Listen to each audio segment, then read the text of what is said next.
안녕하세요. 공포학과 M교수입니다. 세상에는 참 다양한 직업들이 많습니다. 돈을 벌기 위해 직업을 갖기는 하지만 일을 하다가 기이한 경험을 할 때도 있습니다. 오늘부터 직장이나 일을 하다가 겪은 무서운 이야기를 들려드리는 직업괴담 강의를 신설했습니다. 우리 학생분들도 주변 지인들에게 들었던 내용이나 본인이 겪은 이야기를 보내주시면 영상으로 잘 만들어 보겠습니다. 그 첫 번째 이야기는 공포학과 학생분이 한평생 택시기사를 하셨던 아버지의 이야기를 보내주셨습니다. 가시죠. 안녕하세요. 매일 공포학과 영상 업로드만 기다리고 있는 공포학과를 전공하는 학생입니다. 사실 이런 이야기를 보내드려도 될까 고민을 많이 했지만 조금은 섬뜩하고 기이한 이야기라 조심스레 메일을 써봅니다. 저희 아버지는 한평생 택시 운전을 하셨습니다. 풍족하지는 않았지만 저와 여동생을 키우시려고 열심히 택시를 모셨죠. 제가 중학생이었을 때 술은 아버지에게 배워야 한다며 이따금씩 아버지와 저녁에 같이 술을 마신 적이 있습니다. 그럴 때마다 쓰디 쓴 술을 대체 왜 먹나 궁금해하며 아버지 이야기를 듣고는 했는데요. 32년이라는 시간 동안 별의별 사람들을 다 만나셨던 아버지이기에 매번 새롭고 유익한 이야기를 들을 수 있었습니다. 그러던 어느 날, 그날은 아버지께서 택시 운전을 안 하시더군요. 회사 택시를 모시다가 개인 택시로 바꾸고 얼마 안 되었던 시점이었지만 그래도 한 푼이라도 벌어야 한다고 매일같이 운전을 하셨거든요. 방 안에서 가만히 누워 계시는 아버지는 잠을 주무시는 게 아니라 눈을 뜨고 천장만 보고 계셨습니다. 일단은 학교를 다녀와야 하니 집을 나서지만 뭔가 석연치 않았죠. 그렇게 학교에서 돌아와 집에 오니 그때까지도 아버지는 나가지 않으시고 멍하니 TV를 보고 계셨습니다. 혹시나 싶어서 아버지께 무슨 일 있으시냐고 여쭤봤지만 별다른 말씀도 없으셨고 평소와는 다른 아버지의 분위기에 어머니께도 왜 그러시냐고 여쭤봤죠. 주방에 계시던 어머니께서는 아버지가 어제 별 희한한 일이 있어서 그러신 거라고만 말씀하셨습니다. 괜히 불안했지만 별 걱정 말라는 어머니의 말씀에 그냥 넘겨짚으려고 했습니다. 그리고 다음 날은 언제 그러냐는 듯이 출근을 하셨고 그렇게 제 머릿속에서 그 일은 해프닝으로 사라졌죠. 그렇게 몇 달이 지나고 저녁에 아버지랑 술 한잔 하자고 하시더군요. 비록 아버지의 훈화 말씀이 길지만 맛있는 안주가 있었기 때문에 흔쾌히 동생과 자리에 앉았습니다. 그런데 아버지께서 갑자기 저희에게 대뜸 말씀하시더군요. 너희들은 아무리 힘든 일이 있어도 마음이 아파도 절대로 자살을 하면 안 된다. 갑자기 이게 무슨 말씀인가 동생이나 저나 눈이 휘둥그레졌습니다. 옆에 계시던 어머니는 되려 한숨만 푹 쉬셨죠.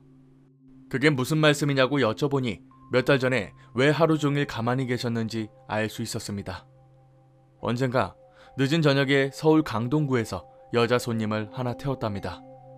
보통 그 시간대에는 술에 취한 손님들이 많았는데 그 손님은 이상하게도 술에 취한 것처럼 보이지는 않았답니다. 오히려 너무 음침하고 어두컴컴한 분위기가 뒷좌석에서 풍겨져 왔대요.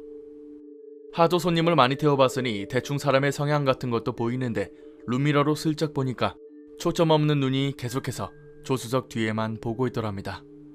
그래서 손님 어디 가실 거냐고 물으니 경기도에 있는 한 야산을 말하더랍니다. 거기가 대충 어디인지는 알지만 내비로 정확히 찍지 않는 이상 갈 수 없는 곳이더래요.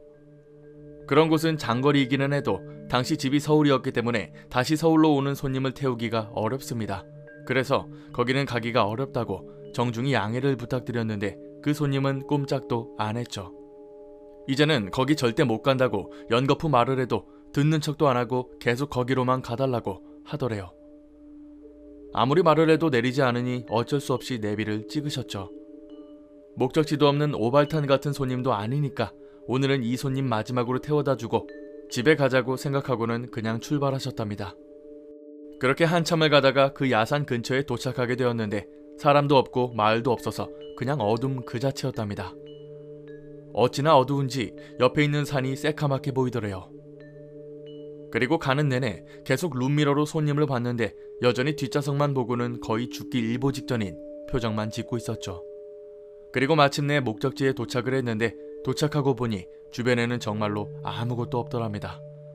하다못해 가로등이라도 있어야 하는데 다 꺼져서는 주변에 있는 불빛이라고는 택시 전조등이 전부였대요.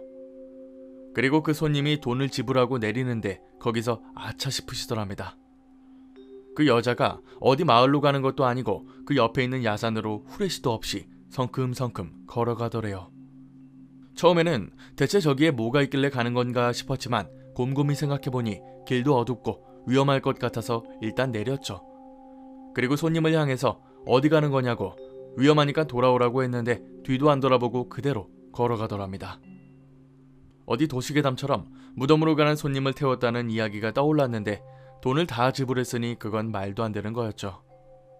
도저히 어떻게 할 방법이 없어서 일단은 급히 집으로 차를 돌리셨습니다. 그런데 그날부터 뭔가 이상한 일들이 생기기 시작했습니다. 야간에 택시를 운전하고 있으면 분명 손님이 없는데도 룸미러에 사람이 비쳤고 돌아보면 아무도 없더래요.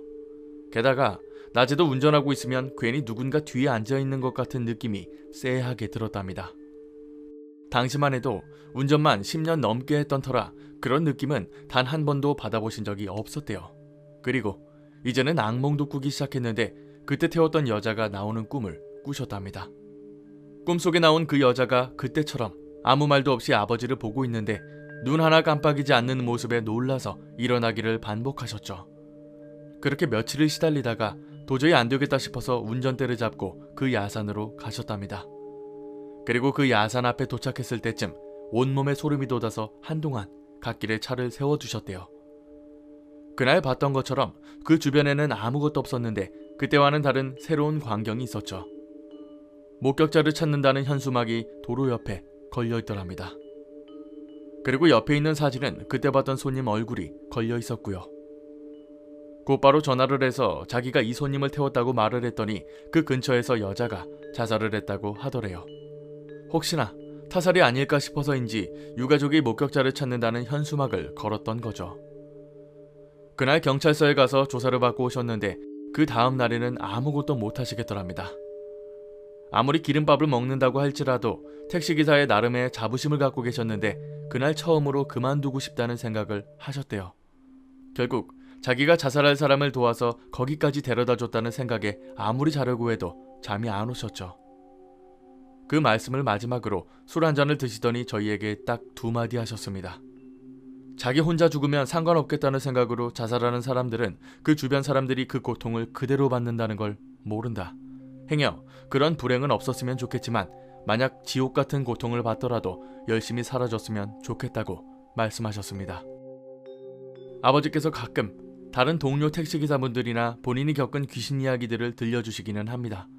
하지만 그 어떤 이야기보다 소름 끼쳤던 이야기라 이렇게 제보를 해봅니다. 직업괴담 첫 번째 이야기치고는 굉장히 무서운 내용이 아닐까 싶습니다. 택시기사분들은 손님을 많이 태우기 때문에 별의별 사람들을 다 만나시겠죠. 귀신을 보는 경우도 생각보다 많다고 하는데요. 귀신이야 대충 넘겨짚으면 되겠지만 저런 경험을 하게 되면 평생 잊기가 힘들 것 같습니다. 오늘 강의는 여기까지입니다. 재밌게 봐주셨다면 공포학과에 입학 부탁드립니다. 공포학과 M교수였습니다.